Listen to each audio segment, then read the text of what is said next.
ఇచ్చేసినటువంటి ఎన్డీఏ కూటమి నాయకులు, రాజానగరం నుంచి ఇచ్చిన సీనియర్ నాయకులు, మహిళలు, యువకులు అందరూ కూడా మా బూరుపూడి గ్రామానికి వచ్చినటువంటి అందరికి కూడా ప్రత్యేక ధన్యవాదాలు. అలాగే మన వాళ్ళ కేశవరావు గారి కోరిక మేరకు ఎమ్మెల్యే గారిని కూడా భక్తులు బలరామకృష్ణ గారు కూడా ఇన్వైట్ చేయడం జరిగింది. ఆయన ఇవాళ చిన్న పని మీద హైదరాబాద్ వెళ్ళి రాకపోవడం వల్ల ఆయన అందుబాటులో లేరు. అలాగే మాకు బొడ్డు వెంకటరమణ చౌదరి, రుణాచార్య గారు బొడ్డు వెంకటరమణ చౌదరి గారు మా బూరుపూడి గ్రామానికి ఇచ్చేసి ఈ ప్రమాణ స్వీకార కార్యక్రమానికి ప్రత్యేకంగా గెస్ట్గా వచ్చి మమ్మల్ని ఆప్తులుగా మా కేశవరావు గారికి వెలుదండిగా ఉండే ఎప్పుడు ఉండే కథరకంగా వచ్చి, అలాగే నియోజకవర్గం నాయకులందరూ రావడం కూడా మా బూరుపూడి గారికి చాలా సంతోషంగా ఉంది. ఎందుకంటే నాకు రాజానగరం నియోజకవర్గంలో ఉన్న పరిచయాలు ఎక్కువతో పోల్చుకుంటే తెలుగుదేశం నాయకులు, సీనియర్ నాయకులతో ఎక్కువ పరిచయాలు నాకు. ఎందుకంటే 2019 తర్వాత గత వైసీపీ ప్రభుత్వం మీద పోరాడుతున్నప్పుడు ఆ వాళ్ళ పోరాటానికి నాకు సమర్థవంతంగా ఒక సోదరులాగా, ఒక అన్న తమ్ముడిలాగా నా పోరాటానికి ఎంతో సహకరించినటువంటి తెలుగుదేశం మిత్రులకి, అలాగే తదనంతరం జనసేన, బీజేపీ మిత్రులకు నేను ఎప్పటికీ మర్చిపోలేను. అందరికీ నేను ఒక సుపరిచితుడిని. ఎందుకంటే అందరినీ కూడా నన్ను ఏకవచనంతో పిలిచే వ్యక్తులు తెలుగుదేశంలో చాలా మంది ఉన్నారు నన్ను. అలాగే నేను కూడా అన్న తమ్ముడు అని పిలిచే ఆ సాన్నిధ్యం కూడా నా ఒక్కడికే ఉంది రాజానగరం నియోజకవర్గంలో. కానీ ఆ వాళ్ళ పోరాటం ఇవాళ తెలుగుదేశం పార్టీ అధికారంలో రావడానికి 10% అనే ఆవ భూములే కారణం అని చెప్పేసి మీకు అందరికీ తెలుసు.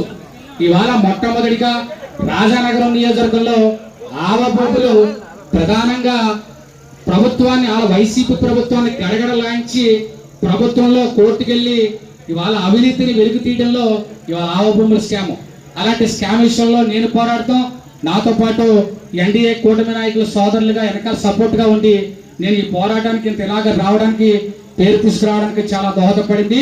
అలాగే నాకు మంచి మిత్రుల్లో ఎప్పటి నుంచో సుపరిచితులైన బొడ్డు వెంకటరమణ చౌదరి గారు కూడా ప్రత్యేక ధన్యవాదాలు తెలుపుకోవాలి. అలాగే మా రాజానగరం నియోజకవర్గ ఎమ్మెల్యే గారు నా కుటుంబీకులు, నా ఇంటి సొంత మనిషి కాబట్టి నేను ఎప్పుడు ఆయనతో ఉండడం చాలా సంతోషంగా భావిస్తూ, మాకు పెద్దలు, పూజలు, గురువులు అయినటువంటి మా కంటే నాగకేశ్వరరావు గారిని ఎప్పటికీ మర్చిపోలేం. ఎందుకంటే మేమందరం కూడా రాజకీయంలో మేము ఆయనకి శిష్యమే. ఎందుకంటే ఆయన ఏం చెప్పినా మేము సూజ చెప్పకుండా పాటించడం, అతను ఏం చెప్పినా వినడం, అతని బాటలోనే నడవడం కూడా ఊరుపుల్లో ఎప్పటి నుంచో జరుగుతుంది.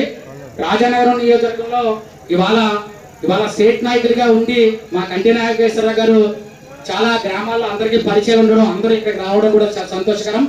ఇవాళ గత ప్రభుత్వంతో చూసుకుంటే సొసైటీ అభివృద్ధి విషయంలో ఎంతో వెనుకబడిపోయింది. చాలా చోట్ల కరప్షన్ జరిగి కొన్ని గ్రామాలు చెప్పారు. చాలా చోట్ల ఇందాక ఎవరు మాట్లాడుతూ వెదురుపల్లి, శ్రీరంగపట్నం, రాఘవపూర్, కొన్ని సొసైటీల్లో అవినీతిమయమైపోయిందని చెప్పారు. ఖచ్చితంగా అవినీతిమయమైపోయిన వాళ్ళు ఎవరైతే ఉన్నారో ఆ టైంలో అవినీతిమయ్యేంత కూడా బయట తీసుకొస్తాం. ఖచ్చితంగా ఎవరెవరికి అభివృద్ధి చేశారో వాళ్ళని కూడా ఇంటికి వస్తారు ఉపేక్షించాం. మా పరిపాలన ఎన్డీఏ కూటమి పరిపాలన సామర్థ్యంగా ఉంటుంది. సొసైటీలు అభివృద్ధి చేయడంలో కూడా ముందంజలో ఉంటుంది. నిన్న జరిగిన శ్రీరంగపట్నం రైతులు అడిగిన యూరియా పిండి లేదని చెప్పి అక్కడ రోడ్డు మీద చిన్న ఇది చేస్తే అడిగిన వెంటనే సమస్య పరిశీలించిన దాంట్లో ఇవాళ ఎమ్మెల్యే భక్తులు బలరామకృష్ణ, ఈరబాబు బలరామకృష్ణ గారికి, అలాగే రుణాచార్య గారికి ఫోన్ చేస్తే ఇమీడియట్ గా యూరియా బత్తాలను తీసుకొచ్చి రైతులు న్యాయం చేసిన వ్యక్తులు ఎవరున్నారంటే ఎన్డీఏ కూటమి నాయకుల వ్యక్తులు మన భక్తులు బలరామకృష్ణ గారు, పొట్టు గారిని చెప్పుకోవాలి.